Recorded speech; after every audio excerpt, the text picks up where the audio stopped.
You're listening to On the Couch with Dr. Michelle, right here on LA Talk Radio. And welcome everybody, as you always are, here to the couch. This is Dr. Michelle Cohen, and I have an amazing guest for you today. Everybody who's always tuned in to hear more about unique spiritual experiences and how that can enrich our lives, make us happier, really know more about who we are as beings and why we're here, fulfilling our purpose, etc. My special guest, as you can see her right next to me, is Dr. Karen Herrick, and she's written an amazing book. Karen, thank you so much for being here on the couch with me. Well, thank you for having me. It's going to be fun. Oh, this is going to be fun because you know I love this. The book, by the way, that she has written recently is called Psychology of the Soul and the Paranormal. So a lot of you people out there are saying, what's this about? What do you mean? Paranormal? Psychologists, therapists, people who have super education, just like Dr. Karen Herrick, don't talk about these things. What is this? Okay. This is going to help you today because you're going to learn a little bit more about the science behind what Karen is going to be talking about. Your soul, your so-called spiritual or exciting experiences that you've had and maybe have explored. So this is what we're talking about today. So let me just introduce you, first of all, tell you more about her. Dr. Karen Herrick has many licenses. She's a PhD, LCSW, LM, SW, CADC, etc. And she is the founder of the Center for Children of Alcoholics. And Karen has shared her clinical expertise for 30 years in private practice by lecturing on dysfunctional, addictive homes, disassociation, grief, and loss. And her decades of research consists also of paranormal experiences that have been widely reported and also appear to be fairly common. Now, this phenomena she's talking about in her book have also been the subject of a psychical research for well over a century. And their existence is reasonably established, as you will check out in her book with a lot of her studies and information. And with that being said, sorry about the long-winded. We could go on for another half an hour about all of your experience, Dr. Herrick, but thanks again for being here. So nice to have you. You're welcome. I love the extensive book. My goodness, so much. Information to take in. And I really also appreciate your references to the famous psychiatrists and psychologists who have contributed to this kind of research as well. Freud, Jung, Maslow, etc. Right. What was it that made you decide all of a sudden, you know what, I am going to write this book. I'm going to do this. Well, I think it happens gradually, this process. And I was always interested in psychics and mediums, and I lived in California for a while. I've been married twice, married and divorced twice. Yep. So in California, we would go to psychic fairs, weekends, and I always had fun. And then I had my astrology chart read. And then after I got divorced, I had finished my education with my master's, and somebody recommended Edgar Cayce Foundation, which is in Virginia Beach. Wow. Interesting stuff. Yeah. Yeah. He was our first American, not first, but the one that people know about as a trance medium. Right. And so I started going down there for lectures and meeting, great people. And education has been my thing, as you can tell. From my business card. My father didn't believe in it, so I really rebelled. There you go. I know. Yeah. So I got interested in Jungian psychology, and then the things about Jung that they didn't teach you in school, which was that his mother was psychic and his grandfather was psychic and would talk to his deceased wife at lunch with his second wife. And so Jung got to see these different levels of consciousness, right? Yes. And then William James and his wife lost a toddler child, a boy. Right. and Mrs. James in Massachusetts went to these mediums and then Yes. dragged William James along. And then he got interested in mediums, which he called mental healers. And he and his friends would study them at Massachusetts General. Wow. And that's not in anything. No, we don't learn that in the textbooks in our psychology courses, do we? I know, and it's so valuable to people. Oh, it absolutely is. So, I mean, and again, the references that you share in your book are, I mean, it just blew my mind. I didn't even realize that Dr. Kubler-Ross on Death and Dying, you know, she was the expert on the different phases of loss and grief that we would experience. She even had, you know, she said, oh, no, this is real. And what Jung is talking about and what all these other people, this is a real thing. This is a phenomenon, near-death experiences, etc. So also what was fascinating to me is as a therapist, you go back into other people's upbringings and their environment. So I was fascinated with you and the stories that you tell about your life. Okay. Can you share with us a little bit about your early environment that sort of created you to be this soul that's so much more interested in spiritual experiences? Well, I was raised in an alcoholic home in upstate New York, and my father was a truck driver, and he drank all the time. And I was the oldest of three children. Yeah. And my brothers were 4.5 and 5.5 years younger, so they were like Irish twins. And right. I would do a lot of walking in upstate New York. I mean, then you could just run outside and you were gone for 4 hours and nobody cared where you were. Right. And I was walking in the woods and I loved nature. And my mother was Catholic and my father was Protestant, but we were raised Protestant, which is unusual. That is. And my mother didn't drive. So she never, I remember as a teenager saying, you know, you really have a problem. I mean, I was probably oppositional about this. And you really should talk to a priest because we have fish sticks every Friday and we're not Catholic. Why do we have to? Now, I love fish sticks, but it was just, you know, the point of the thing. So I was always, I guess, a little bit of a troublemaker as far as my thoughts. And that if I ever got married, and I found I was married to an alcoholic, I would get divorced. I remember saying that at 12. You know, why are we staying here? Right. Wow.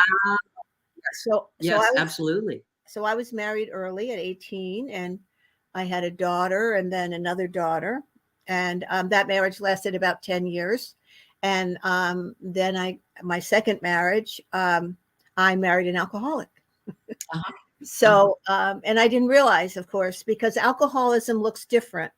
Sure, it does. And so my father went to a bar and, you know, didn't come home till 3 or 4 in the morning. And my ex-husband would come home every night at 6 o'clock, but go straight to the bar in the library. Ah, okay. And he was a salesman and he said he needed to, you know, have a few drinks for business. Blah, blah, blah. Right. So in all of that, I guess I didn't really believe there was a God because I felt like most kids in an alcoholic family, it's too messy down here. Right. And I don't think God's really interested in us. Right. Sure. So, but I believed in nature, something like the American Indians, you know, the wind and there's a plan about this somewhere. Sure. And then I got some education and started my private practice because when I went to Rutgers, that was the only university in the country that had a minor in alcohol studies. And I took it. Oh, wow. That's great. And I thought, well, my father drank and my husband drank. So let me take this. And it was my whole life that she was explaining. Right. Interesting. So, yeah, it really was. So then I went to a local college and I gave a course on alcohol health and human behavior for a couple of years. And so I wanted people to know what alcoholism was before they had to get a master's degree. Right. Because then now we're more educated. Right. You know? Yes, then absolutely. We're not. Right, exactly. And then in one of my conferences, a lady told me that I should, if I liked, Claudia Black was a big art therapist in alcoholism field. and she wrote a book for kids. And I was at a conference where she was speaking. And then this lady I met for tea, just never met her again. She said, if you like Claudia Black, you'll love Jacqueline Small, who teaches from Texas. And so Right. as life would have it, and I really do believe Carl Jung has this rule that chance rules. Right? Yes, that's right. And so about 6 months later, I get a brochure that Jacqueline Small is going to be in Connecticut the same week that my youngest child is going to be at sleepaway camp. And I think, well, I could go, right? Yes, right. So I call up and they say, oh, well, it's a 9-month training program and you need $5,000, which I didn't have. And No. I said, well, no, I didn't really, plan on that. Well, if you there's a guaranteed student loan, and if you apply, you'll get it. Really? All right. Well, send me the paperwork. So I'm driving to Connecticut that morning in August thinking, what am I doing? I could be home, have my house all to myself for a week. Right. Anyway, I get there and there's a lady outside looking at the tree and she's saying something like, I was a tree like this in my past life. What? Yeah. So I'm thinking, what did I do here? What did I? Right. So it was at a former nunnery and in Connecticut on the water. It was beautiful. And this nun said to me, well, you're early. Do you want to see your room? And you could maybe take a nap. I said, sure. Yeah. So she takes me to the room. And she said it's in the lion's wing. So I thought Lions. So Right. when we got there, it was Lyons, which is one of my great-great-grandmother's maiden names. So all along, I believed in signs. Right. Sure. And anyway, so that was on transpersonal psychology, which included Carl Jung. And then they did some holotropic breath work, which I had no idea what that was. Right. And so Sunday we started studying, and then Wednesday we were to lay down and breathe to music, which activated your chakra system. Absolutely. Yes. And we're told not to think, just breathe. So I followed directions. So it's probably the first time in my life I was told not to think. And because that had been my survival, really, right? Because you come from an alcoholic home, you want control. So you're always thinking about you're hyper vigilant, as to what's going on all the time, right? That's right. Yeah. So I laid down and I breathed to music, and I had another breath come into my body. And I thought, whose breath is that? And then I thought, don't think, just breathe. So then I breathed and the breath breathed. And then after that, I felt like I had to push on my feet. You pick a partner to be there just to give you water or whatever. And so he pushed on my feet, but he didn't do it right. But then the trainers came over, they pushed on my feet, and one of the trainers got behind me.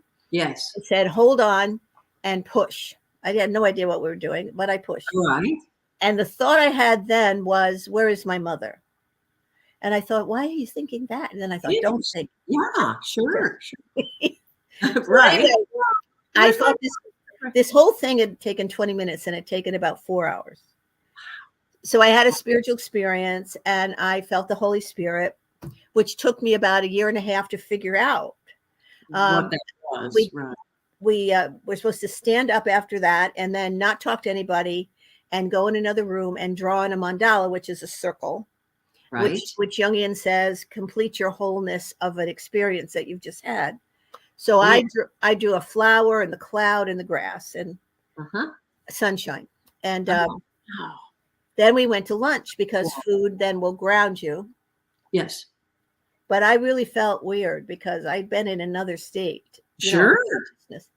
Anyway, you came back and then we sat in a circle and everybody that breathed had showed their pictures. Right. And so the professor said, well, you had a rebirth.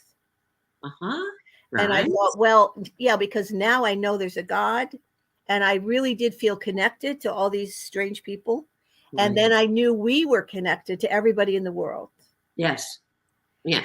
And it was wonderful, but it was also confusing. Sure it is. Because nobody said you can have these things happen to you.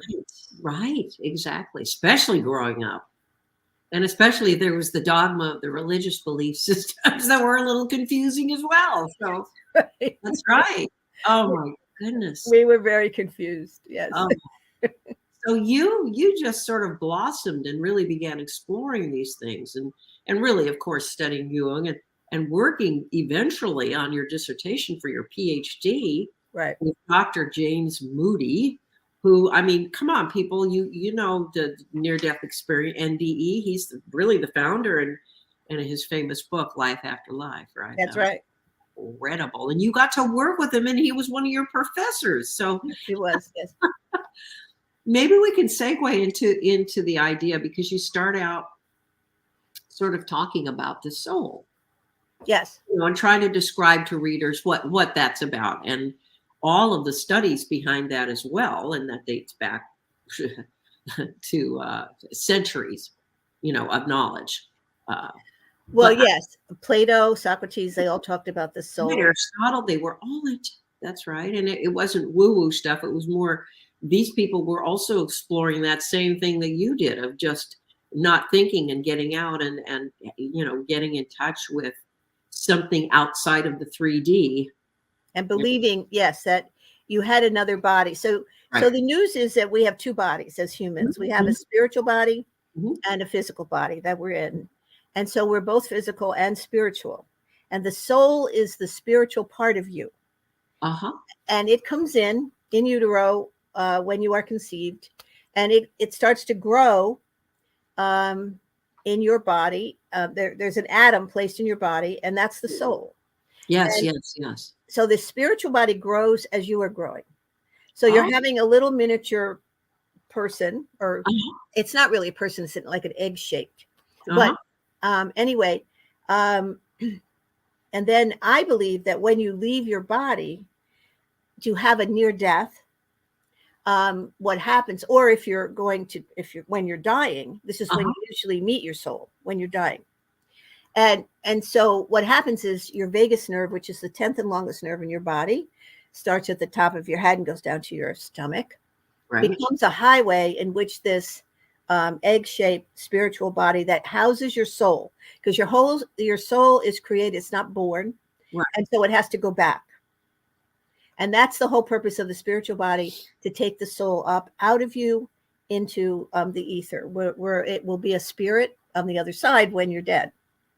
So you don't die, you just become different, right?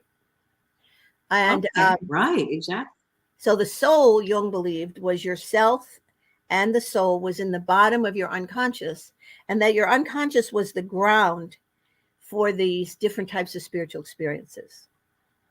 So they're hidden within, and it perhaps is the same, because Jung and Freud collaborated and everything, but it's the same subconscious where we suppress. We're not really, it's not so we can survive. It's not in the beta, you know, consciousness. So we're more, it's suppressed so we can actually live in these bodies and sort of, you know, get about the world.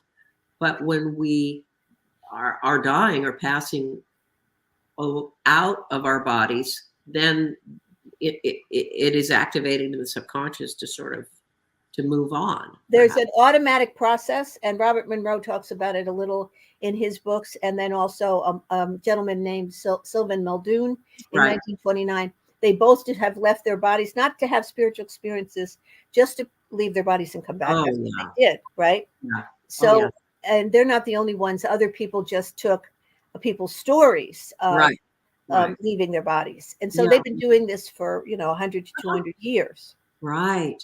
You know, it's funny. Excuse me. I was listening to, now you talked about the soul, you know, as a separate part coming into the body. I was listening to some regression tapes. You know, Dolores Cannon, she's written 20 books, right? She's known as the hypnotherapist that really regressed people, and you taped so many of these sessions. And what she found is people were dipping back into their past lives, etc., and then how they came about in this life. And what she was saying is that we choose many times. A lot of her subjects, a large percentage, said that we choose to come into certain bodies and family situations when we're in the wherever that is with God or in between. Yes. How do you feel about that? Is that our choice to Oh, come I think we all choose our parents Okay. because we need that situation in order to grow. Because as Jung would say, there's a trial by fire in life, and Right. that's your job, is to, number one, find out your soul purpose. Mm. And so perhaps mine was to leave an alcoholic family and Mhm. not put up with that. Yes. Excuse me. And so yes, I believe that you choose your parents, and I do believe in reincarnation, which Jung believed in, and so Yes. that we have more than one life, because Yes. it takes more than one life to really develop a soul. Yes, I agree, and I also was interested in why the amnesia in life after life. Why is that? Well, supposedly, I guess we wouldn't learn anything if we knew all about the past life. Then maybe we have to have this new experience or repeat it again in order to really get it. Sometimes, yeah, I think sometimes you do repeat it again, right? Right. So we do that, and so our souls grow with our family story, I guess, as you and your history, and we all, sort of do that. So how do you help clients in your practice develop their own soul's purpose? Okay. So what I teach them is that in your unconscious, you have 5 layers of your unconscious. Now, Freud just said it was a receptacle for sexual repression and family memories. I don't do that, but I don't know. I never really bought into that, but go ahead. I'm sorry. I didn't mean to. No, that's all right. And it really, it's not enough, Right. explanation, I don't think. Right. I mean, yeah, it's not, come on, I want more. I just don't want to blame it on sexual repression. So, Well, and that's why he and Jung broke up, was that after 6 years of being buddies, yep. and after 4, they were kind of splitting anyway, Yeah. because Jung kept saying there's more in the unconscious than just sex. Yeah. And people have more interest in that. Yes. But Freud was very, dogmatic. And if you didn't agree with him, he just kicked you out. So Right. eventually, Right. after 6 years, Jung wrote a book and he sent it to Freud. And he said, "From your disobedient servant." And 3 days later, Freud wrote a letter back saying, "I want nothing to do with you. Our friendship never mattered." And and Freud, and then Jung answered back 3 days later, "Well, I don't want to be friends with anybody who doesn't want to be friends with me." So they did not have a nice ending, and they never spoke again. I guess. Yeah. Wow. Never. That's amazing. I guess Freud didn't know about personality disorders yet, did he? So, all they agreed on was that the unconscious was made of complexes, right? Right. Exactly. So it was, and then Jung's psychology eventually sometimes was called in the beginning complex psychology before it became analytical psychology. Oh, very good. Yes. So yes. Jung said there were 5 layers. So the first layer is your life and what happened to you. Okay. Second layer is your parents' lives and how that affected you. Third layer is your DNA or your ancestors. And he believed that your ancestors left jobs for you to complete. But I mean, nobody told us that, right? So that was one thing that he did with clients, was he studied genealogy. So I do all this with a client. So first you find out their life, then you find out how their parents affected you. And then maybe do a little research as to, maybe sometimes they have, like many times I've taught people that, you have psychic ability. Sure. No, I don't. Yeah, well, not everybody knows when somebody's going to die. Do you really think that's normal? Right. I don't know when somebody's going to die, but you have a sense, and then you get yelled at for that. What are you saying? Right. Especially. No, they'd rather be just the weird one in their family and not put a name on it. Right. So, but anyway, so did anybody in your family have psychic ability? Well, my grandmother used to play with tea leaves. Okay. Well, that's interesting, right? But anyway, so these kinds of things I ask questions about. And then the 4th layer was your culture or your country. So how did that affect you? Right. That makes sense. Then your 5th layer is your soul/self, which we know very little about. Right. So mostly when we've gone through all those layers and we get down to the soul/self of people who are interested, because not everybody who comes in here wants to know about spirituality. Right. So just the ones who are interested, and many come. And since I started out doing alcoholic families, lots of times they come after they are recovering in AA or NA, and they want more. Then I want more than just this life. Yes. Yeah. So I think we have found that people that come from traumatic families, they have the ability to disassociate easier in their childhood.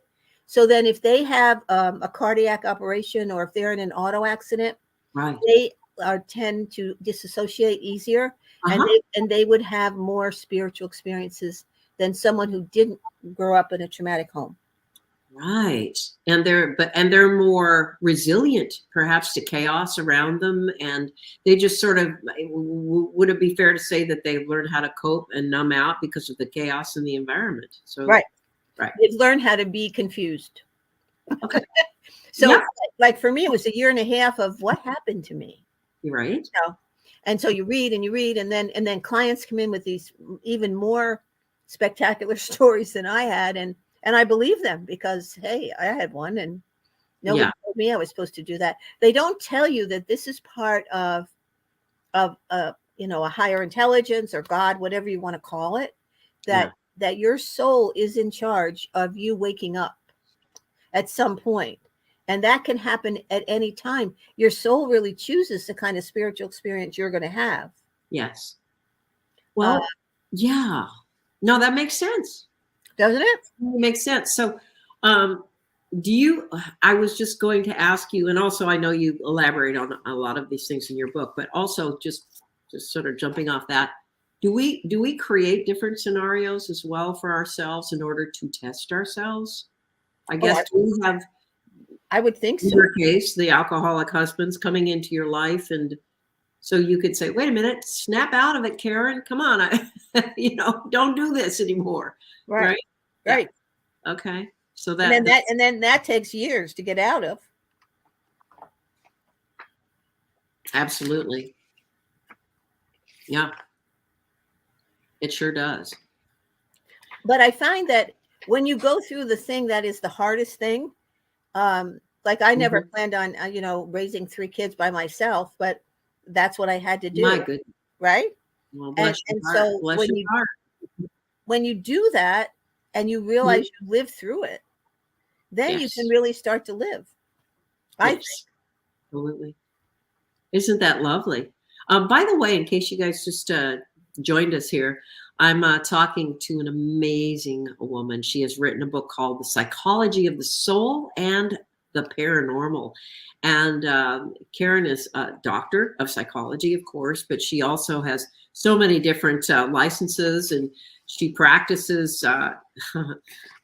Is your practice in New York? It's in New Jersey. New Jersey. Oh, okay. Red Bank, New Jersey. Oh, okay. Great. But anyway, we're talking about this book, which is just really amazing because what I appreciated about it was when I read it, you really address so many different facets of our spiritual essence that we are not taught growing up. We are certainly not taught that by therapists, psychologists, counselors, unless they're religious counselors, let's just say. But then that will be kind of tilted toward that particular religion.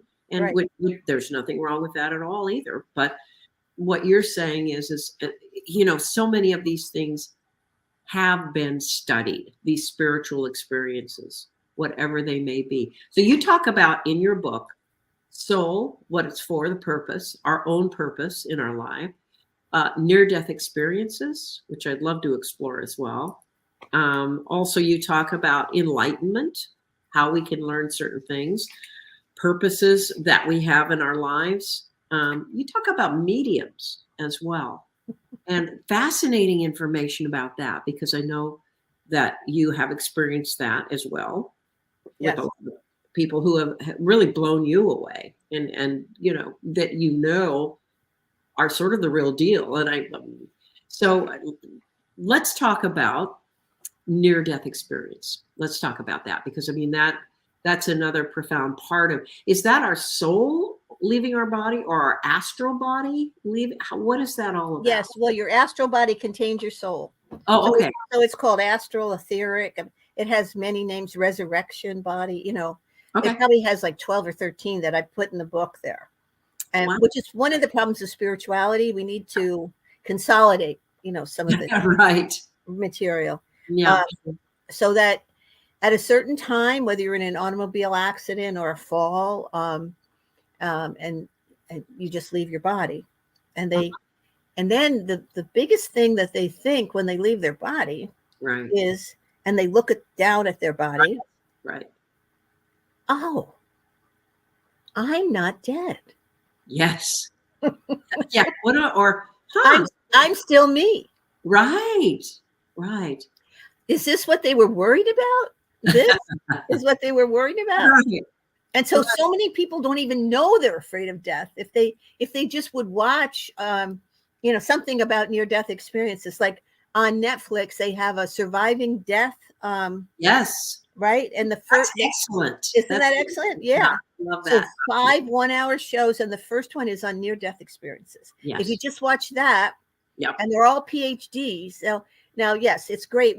We know PhDs have these things, but also normal people are having them. And like 40 to 50% of the population in the United States and England are having spiritual experiences of some type.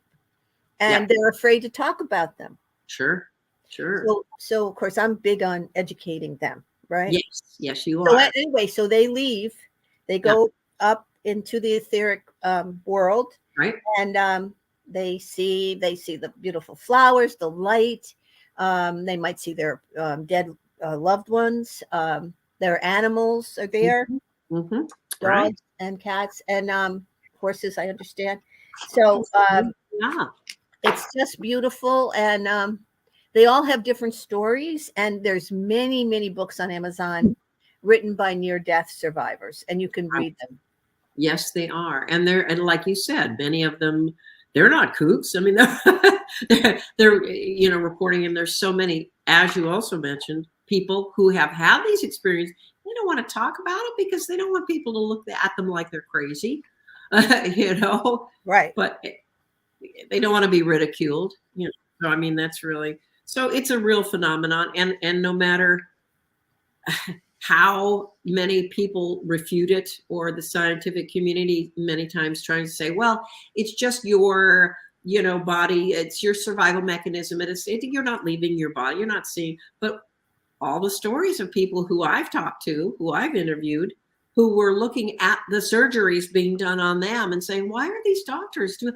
And they're watching everything that's going on. And this redheaded nurse ran down the hall and went and got, how do you know all these things are going on? Well, I went out of my body and I watched you before you, you know, you saved me and came back to breath again. So, and it's wonderful, right?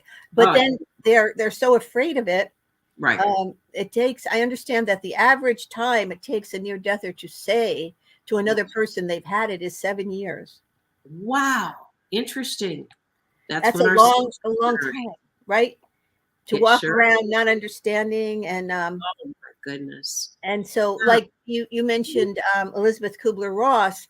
Well, PMH Atwater, who is a female who has written about childhood near-death experiences, she was sitting in an airport one day, and Elizabeth Kubler-Ross was next to her, but she didn't know that. And she was sitting there, and she had 3 near-death experiences. And she just said something. I can just imagine PMH doing this. Right. You know, I left my body. I don't understand it. And Elizabeth Kubler-Ross said, well, you had a near-death experience. Right? Exactly. Oh, and isn't that a wonderful thing to have happened? Yes. Isn't that? Yeah. Most near-death people, 79% of them get a divorce at some point after. Yes. Because their spouse, their relatives, they don't want to hear it anymore. I don't want to hear that story anymore.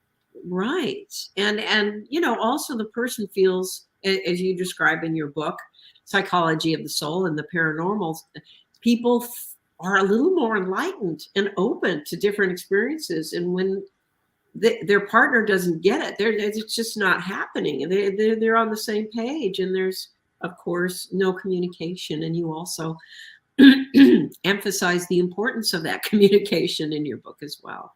Right. It's important that our eyes be open now. And I think we need it now more than any other time. Mm-hmm. Yes, we really do.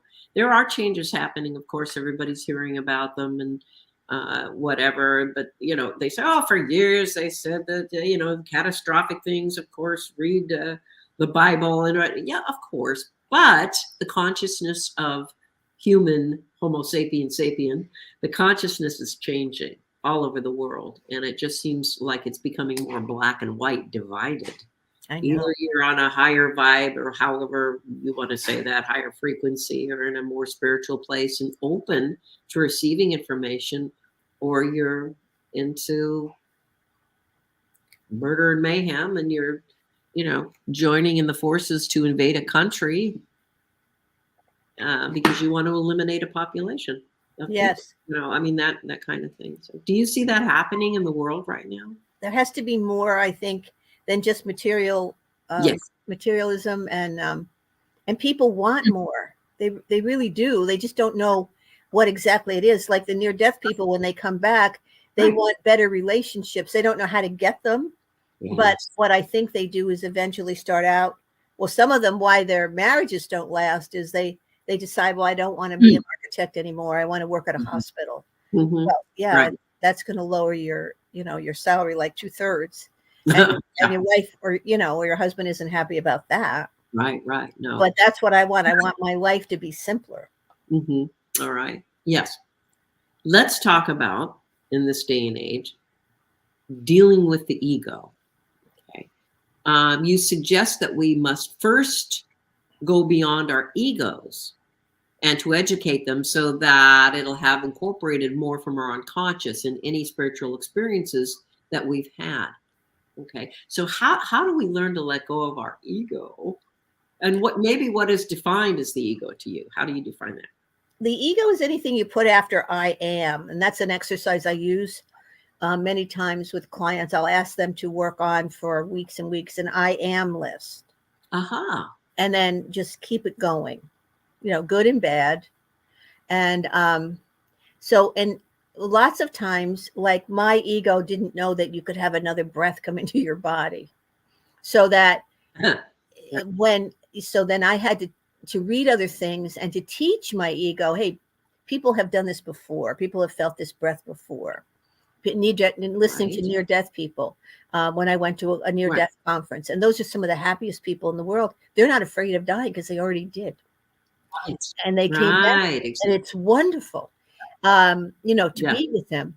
So, so that's beyond ego. So it's like this ego thinks, oh, that shouldn't have happened to me. And I must be crazy. Well, no, I don't think so, because a lot of other things I heard in that circle sounded really weird. Right. Yes. But those people weren't crazy. We're all just investigating what happens when you let go. Number one, of your ego. That's what you're letting go of when you don't think. And that's your identity of all these labels that you assign to yourself. Yes. So when you say I am blank, or sure, it's part of your identity in this 3-dimensional body and what you've chosen to do and all that, but kind of you need to let go of that to become one with and tune into the higher self. Yeah, it's like disidentifying from past values because you get new ones. Right. But when people are saying, let's just say affirmations, and they're doing their 21-day reiteration of I am strong, I am healthy.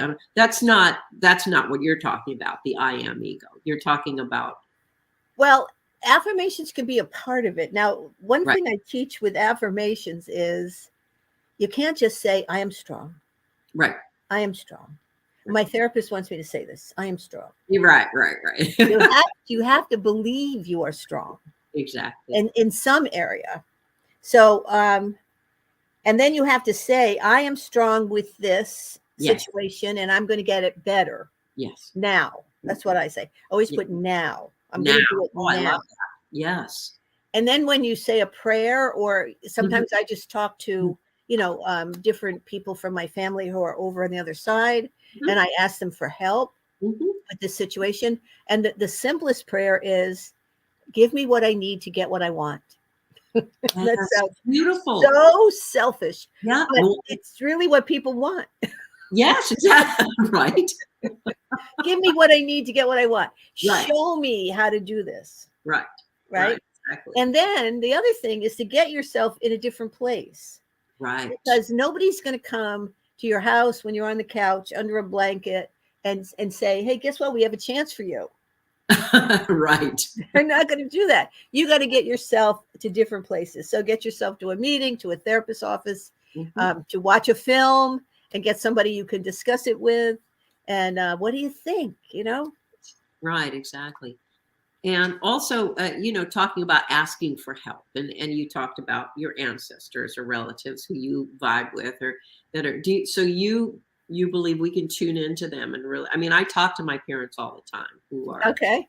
I think they've gone on to higher adventures. I think they're having a blast in another, perhaps on another planet or something. I don't know, but but I always talk to them, because I say, hey, if you're around, can you give me the strength to be more loving towards another relative? Yes. Yeah, that kind of thing. And they're there. So when like the Kevin Costner movie about baseball, if you ask, they will come, or something, whatever the build word. The field and they will come. Yes. Oh, there you go. So that's it. So you have to so that's really sort of tuning into that energy and focusing on that and asking for the help. Well, yes, because if your loved ones have passed the other side, they are now a spirit. Now, right. Spirits can't talk to us. They send us thoughts. Right.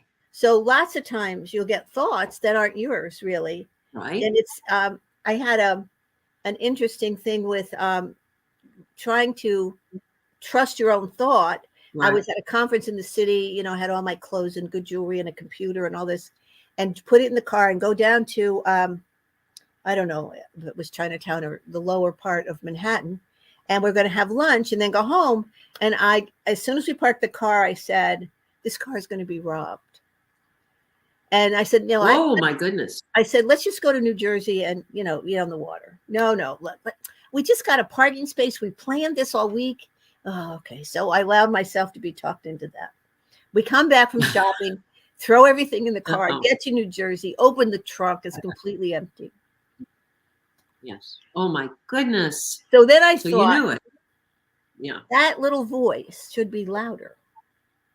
Right. That was what I thought about for a couple of days. Right. Then I thought, no, Karen, maybe you should be quieter. And maybe if you had listened and stood up for yourself, you still have all your favorite things, right? You're right. So that was a big lesson about a little voice. Love it. Because we all have that little voice. Boy, we have to turn down the noise, don't we? So that high beta consciousness, whatever, as Dr. Joe Dispenza would say, that's going on constantly. We have to turn that volume down a little bit and breathe it through and allow that information to come through and listen to, because we all have that higher inner voice. We do. Right. We do. But we choose to ignore it. And we have to have certain experiences, which may be unpleasant, etc. But so there are other helping spirits out there you talk about in your book. Are there just random, I guess, spirit guides we have, do you believe, or is it primarily our relatives who have been close to us who are on the other side who come to help? Well, you have your guardian angel, and you have a spiritual guide that's supposed to be assigned to you for life. And I don't know, like, why did they pick, that poor guy? That would be boring. That's what I was thinking. He'd be watching me. Right. So, and I don't know my spiritual guide's name. Everybody says, well, you have to get to know that. Well, okay. Well, maybe someday I will. But I've been working with a medium too, and in England. And she says that, she says that William James comes in when we work together. Carl Jung comes in. She said, all these people that you really believe in, Right. are actually there to help you. Now that's a stretch, you know. Right. But I was thinking, you know, they died so long ago, and if somebody's actually talking about them now, why wouldn't they be following me? Right. You know? Right. So in spiritual, you know, in when I'm reading, I try to say, all right, Carl, let's see, what do you think about this story? You know, and I mean, I just have fun with it. Sure. But I have swatched her, and she has all kinds of famous people come into her, and Jung did too. When Jung writes in the Red Book, which is a 12-pound book, and he wrote all of his dreams, rewrote them in this Red Book, and yeah, drew the pictures. If you've never seen it, go to a library and see if you could look at it. It's mind-blowing, isn't it? Right. Anyway, he talked to, I mean, his mother, his father came to him in dreams, and famous people came. Ezekiel came from the Bible, and Salome, who, you know, had John the Baptist's head cut off. So not very nice people could come to you too. That's right. That's right. And it's just, maybe it's for just information, and you have to observe it and say, okay, what does this mean to me? I guess, what are all these things happening? And symbolically, it stands for something that you need to know. Right. But see, that's another thing. Then we get into dream interpretation. Yes, exactly. Right. And I've always been a more practical in my, not talking about my stuff, but I mean, I never really vibed again to Freud's sexual, you know, unfulfilled wishes kind of stuff about sexuality that dreams meant, and certain phallic symbols, etc. Everything was a phallic symbol to Freud. It was. I think, but I do think I think my dad comes into my dreams a lot lately. Does he? He's very present. He's very there. It's very real. He was a man of few words, but intense in a mellow way. Right. Right. And he'll be there in a situation or whatever. So I know that he's there saying, heads up, things are coming your way, get strong, or I'm here with you. I just sort of have incorporated that. And would you say that that's what's happening when a lot of familiar relatives come into your dreams? Yes. And if you're getting thoughts that aren't yours, right. And I always try to give it if I get the same thought 3 times and now that sounds crazy, right? Right. Then it's not my thought. See, that's another thing. So you have to be quiet enough to know what are your thoughts and what is this voice, not voice all the time, but just something that just a gut feel that tells you you should do that. Go ahead, do that. And right, all right, I'll do it. And so then I do it. Yes.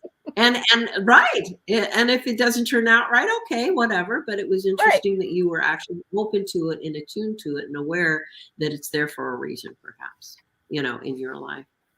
So what is the best way people can find out more about you, Dr. Karen Herrick, and get your book, Psychology of the Soul and the Paranormal? Well, they can get my book on Amazon. Sure. And then there's another little book, Grandma, What's a Soul? That talks. Oh, I love that book too. Yeah.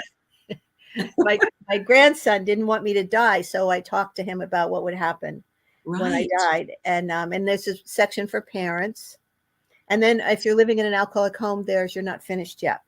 Yes. And you could read that one. But and then what else did you ask me? Oh, I know. My website, KarenEHerrick.com. Right. Has a lot of free interviews on there. Yes. And stuff. They could get information and listen to me if they want to. Oh, wonderful. Exactly. You are such a great guest. It's about that time. We have to wrap already. I can't believe it. It's gone so fast. We're in the moment and it's just going by so quickly. There is no time, I guess, right? Right. That's right. We're in the now. That's it. We're in the quantum realm. No more Newtonian. Right. Thank you so much for being here and for sharing your wisdom, Dr. Herrick. You're entirely welcome. Thank you for having me. I've enjoyed it. Oh, thank you. And bless you and onward and upward. Okay. You too. Thank you. Bye. All right, everybody. Thanks for joining me here on the couch. Once again, another amazing guest, Dr. Karen Herrick, author of Psychology of the Soul and the Paranormal. Pick it up. It's a vast array of information. It's not a woo-woo kind of psychology spiritual. It really has a lot of research that's been done into certain spiritual experiences. You'll love it. All right, take care of yourself first, as I always say, and then you'll be good for other people in your lives. And I'll see you next week here on the couch. Bye-bye.